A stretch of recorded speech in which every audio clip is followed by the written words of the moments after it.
Hello, welcome back. तो इस video में एक अच्छा प्रोग्रामिंग का क्वेश्चन देखेंगे। क्वेश्चन है लोशो ग्रिड पर बेस्ड। तो क्वेश्चन में बोला क्या गया है, हमें यहाँ बोला है कि एक क्लास बना के वैल्यू लेनी है 3x3 के मैट्रिक्स में, ठीक है ना, 3x3 के एरे में लेनी है और चेक करना है उसके बाद कि क्या वो लोशो ग्रिड है या नहीं है। अब बताया उसने कि लोशो ग्रिड ये होती है जिसका रो का और कॉलम का सम 15 के बराबर आए। तो जैसे तुम यहाँ पर ऐड करोगे इसको, तो 4 9 और 2 को ऐड करोगे 15 आएगा, इसको ऐड करोगे 15 आएगा, इसको ऐड करोगे 15 आएगा। तो रो का सम तो 15 है। अब अगर कॉलम को ऐड करोगे, ये इन तीनों को नीचे ऐड करते हुए चलोगे तो ये भी 15 आएगा, ऐसे ही यहाँ पर भी 15 आएगा और इस केस में भी 15 आएगा। तो तुम ऐसे निकालो इसका सम रो वाइज या इसका निकालो कॉलम वाइज, तुम्हारा आंसर अगर 15 आ जाता है तो वो होगी हमारी लोशो ग्रिड। देखते हैं इसका सोल्यूशन कैसे बनाएंगे। तो मैंने यहाँ पर स्कैनर को इंपोर्ट कर लिया है, जो हमारा बेसिक चीज़ें हमें करनी होती है इंपोर्ट, वो करके रख दी और एक ऑब्जेक्ट बना दिया स्कैनर का। अब एक एरे बना देंगे int a equal to new int, कितने साइज़ का बोला था 3x3 का, तो 3x3 का एक एरे बना दिया, ठीक है ना। इतना करने के बाद कुछ वेरिएबल भी तो डिक्लेयर करने पड़ेंगे। अब जैसे मुझे बोला है सम निकालना है कॉलम का और रो का, तो कॉलम के सम के लिए मैं सी सम नाम का वेरिएबल बना देता हूँ, ऐसे ही रो के सम के लिए आर सम, ठीक है। ये दोनों वेरिएबल बनाने के बाद एक वेरिएबल और बना देता हूँ फ्लैग, ये पता करने के लिए कि भाई मेरा जो ये वो एरे है वो लोशो ग्रिड है या नहीं है। तो इसकी मैं वैल्यू 0 दे देता हूँ। तो अगर वो 0 ही रहती है तो मतलब मेरा लोशो ग्रिड है, लेकिन अंदर जब हम लॉजिक लगाएंगे और अगर इसकी वैल्यू चेंज होकर 1 बन गई तो भाई फिर हम उसी के अकॉर्डिंग प्रिंट करेंगे कि वो फिर लोशो ग्रिड नहीं है। यहाँ तक क्लियर हो रहा है। तो ये वेरिएबल डिक्लेयर करने के बाद अब आगे बढ़ते हैं। अब अगला काम है, हम एक लूप लगाएंगे for int I equal to 0, I less than कहाँ तक चलाऊँ 3 तक, ठीक है ना, और आई प्लस प्लस। अब इसके अंदर एक और एरे लगे, एक और हम लूप बनाएंगे। लेकिन ये जो हम कर रहे हैं, जो हम लूप लगा रहे हैं, लगा क्यों रहे हैं, अभी एरे में हमें इनपुट करने हैं एलिमेंट, ठीक है ना, तो इसलिए 2 लूप लगेंगे क्योंकि डबल डायमेंशनल एरे है। फिर से एक आया for int j0 j less than 3 और j प्लस प्लस। अब जो ये इनपुट करके हमें वैल्यू घुसानी है, एरे में घुसानी है, ठीक है ना। एरे का नाम क्या है ए, तो ए के आई और जे में वैल्यू डलवानी है। एस डॉट नेक्स्ट इंट, इसकी मदद से हमने डलवाई, इंटीजर बारी बारी इनपुट देगा और हम लेंगे। ये तो काम हुआ सिर्फ इनपुट लेने का। तो तुम कमेंट लिखना मत भूलना, तो यहाँ पर लिख देना to input elements in the array, ये कमेंट है, ठीक है। तो इस तरीके से हम करेंगे और अगला आगे हम बढ़ेंगे। तो अब हमें क्या करना है अगला काम, अब हमारा अगला काम है, बताओ क्या करना होगा अगला काम। अगला काम होगा मेरे को रो वाइज सम निकालना और कॉलम वाइज। तो मैं उसके लिए काम करता हूँ, एक लूप लगाना पड़ेगा ना, फिर से सेम टू सेम 2 ही लूप लगेंगे। Int I equal to 0, I less than 3 और आई प्लस प्लस। उसके बाद जो ये लूप है ये इसलिए लग रहे हैं क्योंकि मेरे को जो एरे है, मान लो मेरा जैसे उसने एग्जांपल दिया था, मैं कुछ भी ले लेता हूँ 1 2 3 4 5 6 7 8 9, ऐसा मेरा एरे है। तो मेरे को बारी बारी हर एक एलिमेंट में जाना है, ऐसे ऐसे ऐसे, और सम निकालना है, ठीक है। इसका सम निकाल के यहाँ मतलब स्टोर कर दूंगा मैं किस में, आर सम वाले वेरिएबल में। फिर ऐसी इसका भी निकालूंगा, जो ये है 1 4 और 7, इसका किस में स्टोर कर दूंगा, ये वाला सम सी सम वाले में ऐसे करूँगा पहली बार जब लूप चलेगा। अगली बार जब लूप चलेगा फिर से 2 काम करूँगा। जो नेक्स्ट वाली तुम्हारी रो है ये इसका सम निकाल के आर सम। अच्छा, एक और चीज़ है, ये जब जैसे मैं सम निकाल दूंगा दोनों के ना, उसी लगे हाथ इन्हें चेक भी कर लूँगा कि क्या ये 15 के बराबर हैं। होंगे तो कुछ नहीं करूँगा, नहीं होंगे तो फ्लैग की जो वैल्यू है उसे 1 कर दूँगा। सिंपल सी चीज़ भाई, एक भी रो या कॉलम की वैल्यू 15 के बराबर नहीं हुई जब सम निकाला तो वो लोशो ग्रिड नहीं है, ठीक है ना। लोशो ग्रिड होने की कंडीशन यही है कि सारी रो का सम 15 आए, ठीक है ना। पहली रो का भी, दूसरी रो का भी, तीसरी रो का भी, तीनों कॉलम का भी सम 15 आए। पहली कॉलम का रो सम निकालूंगा, पहली कॉलम का वो भी 15, दूसरी कॉलम का भी 15, तीसरी कॉलम का भी 15। किसी का भी नहीं बैठा इस कंडीशन पे तो सीधी सी बात है फ्लैग को बंद कर दूंगा, मतलब लोशो ग्रिड नहीं है। तो दूसरे केस में जब मेरा दोबारा लूप चलेगा फिर से मैं एक रो का सम निकालूंगा और लगे हाथ कॉलम का सम फिर से निकालूंगा, लेकिन इस बार सेकंड कॉलम का, जो ये 2, 5 और 8 वाली है। ठीक है, फिर तीसरी बार लूप चलेगा, लूप सिर्फ 3 बार चलेगा, ठीक है ना। तीसरी बार फिर से इसका निकालूंगा और तो वो फिर से रो सम आर सम वाले में निकाल कर रख दूंगा, और कॉलम का निकालूंगा जो लास्ट कॉलम है तुम्हारी 3, 6 और 9, वो सी सम वाले वेरिएबल में रख दूंगा। फिर साथ ही साथ चेक भी करता रहूँगा, जैसे जैसे दोनों का सम निकलेगा फिर चेक करूँगा फिर से कि वो 15 के बराबर है या नहीं है। अगर पूरा लूप चल गया और वो मतलब 15 के बराबर आ रहा है, रो का सम भी और कॉलम का सम भी, तो फ्लैग की वैल्यू 0 ही रहेगी, वो चेंज नहीं होगी। तो सीधी सी बात है, मतलब एट द एंड हम चेक करेंगे कि अगर फ्लैग 0 रहता है, उसमें कोई चेंज नहीं आया, तो मेरी लो शो पीरियड है, वरना नहीं है। क्लियर है? तो इस तरीके से हमने काम करना है।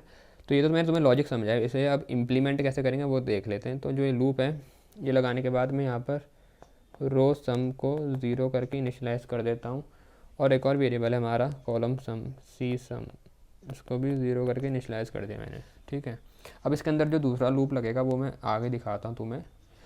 तो जो दूसरा लूप है वो है फॉर इंट, ये उसी लूप के अंदर दूसरा लूप लग रहा है, ठीक है ना। Int j equal to 0, j less than 3 और जे प्लस प्लस।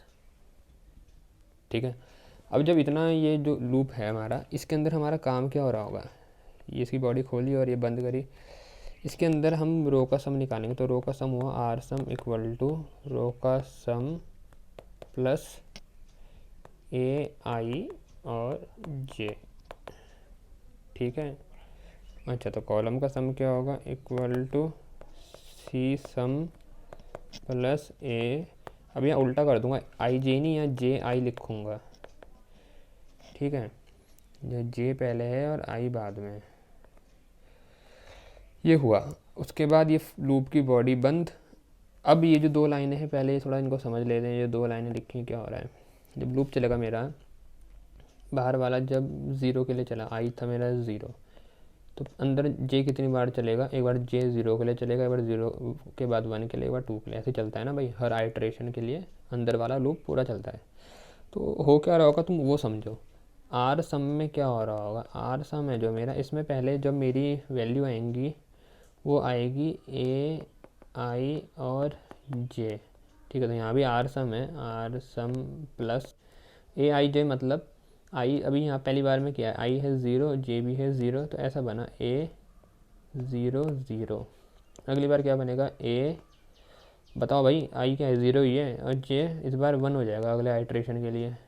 तीसरे केस में ए आई 0 ही रहेगा, जे हो जाएगा 2।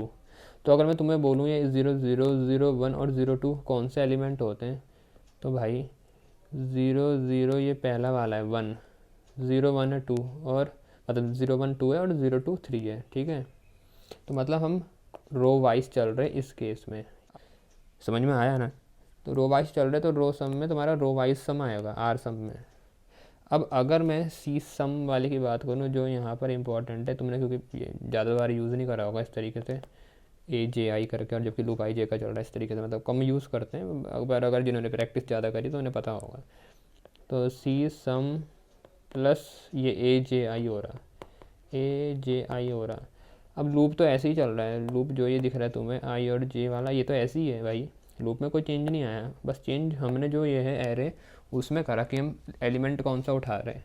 तो यहाँ हुआ क्या, जो ये ए आई जे है इसको समझाता हूँ तुम्हें थोड़ा। पहली बार क्या बना होगा, ए, अब ए जे आई है वो उसको देखेंगे, मतलब तो पहली बार क्या बना, ए जे की वैल्यू क्या है 0 और आई की वैल्यू तो 0 ही है, वो हुआ।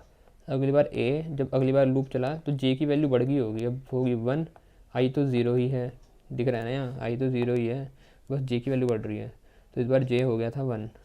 तीसरे केस में ए जे की वैल्यू क्या होगी 2, और आई की वैल्यू तो है 0 ही। तो जब हमारा पहली बार लूप चला उसमें सी सम वाले वेरिएबल के केस में ऐसा कुछ हुआ है, ठीक है, और आर सम वाले में जो हुआ है वो मैंने तुम्हें ऊपर दिखा दिया। अब इसको समझते हैं एलिमेंट कौन सा एलिमेंट को डिनोट कर रहा है। तो 0 0, जब ए का 0 0 है तो हमारा एलिमेंट है ये वाला, पहला वाला 1।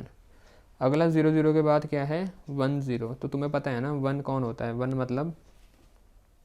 मतलब पहली रो, और 0 क्या, कॉलम, तो वो है 4 वाला एलिमेंट। ठीक है, तीसरा है हमारा 20 मतलब ये वाली रो, ठीक है ना भाई, पहली वाली को R0, ये वाली R1, ये R2।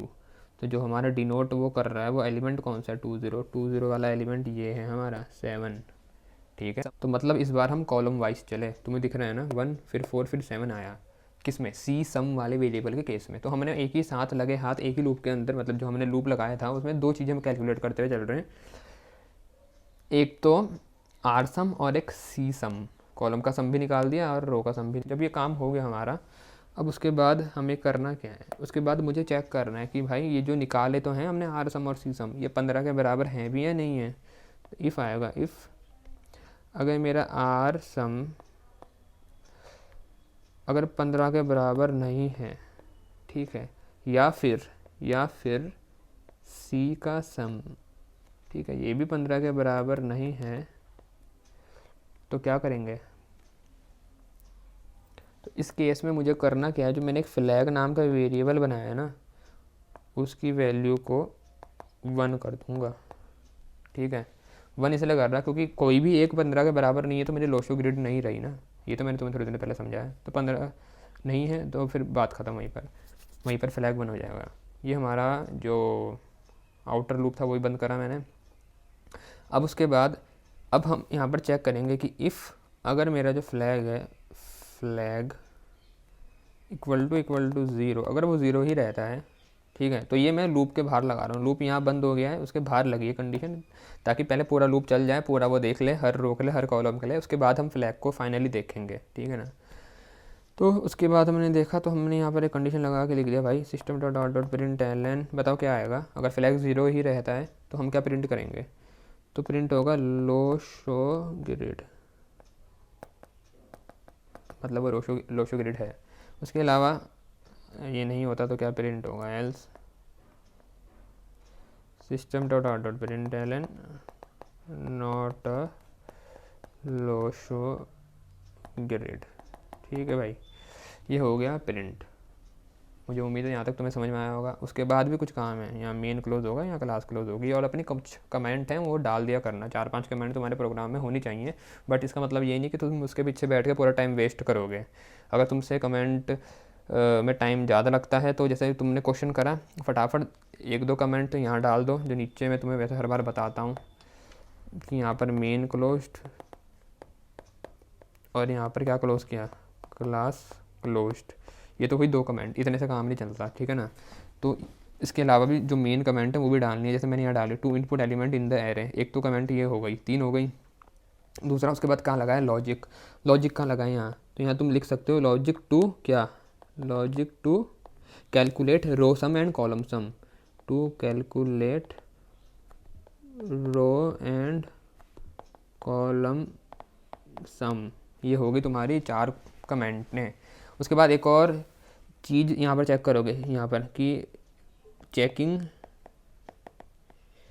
Weather row sum and column sum equals 15 और नॉट। मतलब तुम्हें अपना दिमाग लगा के यार, अब कमेंट, क्योंकि क्वेश्चन तो अलग अलग आएंगे ना, उसके अकॉर्डिंग तुम्हें कमेंट लिखनी पड़ेंगी, पर 4-5 कमेंटें होनी चाहिए। और मेनली जहाँ तुम लॉजिक लगा रहे हो, जहाँ तुम कुछ कर रहे हो, जैसे मैं यहाँ पर इफ़ फ्लैग इक्वल टू 0 कर रहा हूँ, तो यहाँ पर ऐसी जगहों पे तुम कमेंट लगा देना कि फाइनली यहाँ पर हम देख रहे हैं अकॉर्डिंग टू फ्लैग की वैल्यू कि अगर 0 है तो भाई ठीक है वो लोशो ग्रिड है, वरना नहीं है। इस तरीके से 5-6 कमेंट डाल देना, ठीक है। अब ये तो होगी तुम्हारी कमेंट की बात। दूसरी, इसके बाद वेरिएबल डिस्क्रिप्शन भी आता है, वो बनाना मत भूलना, उसके भी 2 मार्क्स हैं, ठीक है ना।